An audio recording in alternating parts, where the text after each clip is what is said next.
Samsung M12 double tap screen on setting. नमस्कार दोस्तों, स्वागत है आप सभी का तिकराज यूट्यूब चैनल पर। तो दोस्तों, आज के इस वीडियो पर मैं आपको बताऊंगा कि कैसे आप जो है अपने सैमसंग के डिवाइस में double tap screen on setting कैसे कर सकते हैं। यानी कि दोस्तों, जैसे ही आप अपने मोबाइल की स्क्रीन पर डबल टैप करोगे आपके स्क्रीन ऑन हो जाएगा। ठीक है, वेकअप हो जाएगा, स्क्रीन अनलॉक नहीं होगा, स्क्रीन ऑन हो जाएगा। ठीक है, आपको पावर बटन प्रेस करना भी नहीं पड़ेगा। तो ये सेटिंग आपको कैसे सेट करना है, आइए मैं आपको इस वीडियो पे बता देता हूँ। वीडियो शुरू करने से पहले अगर आपने चैनल को सब्सक्राइब नहीं किया है तो सब्सक्राइब करके बेल आइकन को क्लिक करें। और अगर आप ऑनलाइन पैसा कमाना चाहते हैं तो वीडियो डिस्क्रिप्शन पर लिंक मिल जाएगा।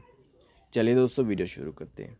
तो दोस्तों, आपको सेटिंग पर जाना है, उसके बाद स्क्रॉल डाउन कर लेना है और नीचे की तरफ आपको मिलेगा एडवांस फ्यूचर। ठीक है, उसके बाद आपको जाना है मोशन एंड जेस्टर में और यहाँ पे है double tap to turn on screen, tap turn on the screen when you double tap it. ठीक है, तो आप अपने मोबाइल को लॉक करें।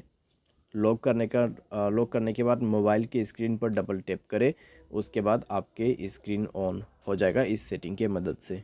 ठीक है, तो बहुत ही सिंपल सा सेटिंग है। अगर आपको ये सेटिंग सेट करना है तो इस सेटिंग को इनेबल करके यूज़ कीजिएगा। उम्मीद करते हैं आपको ये वीडियो पसंद आया होगा। Thanks for watching.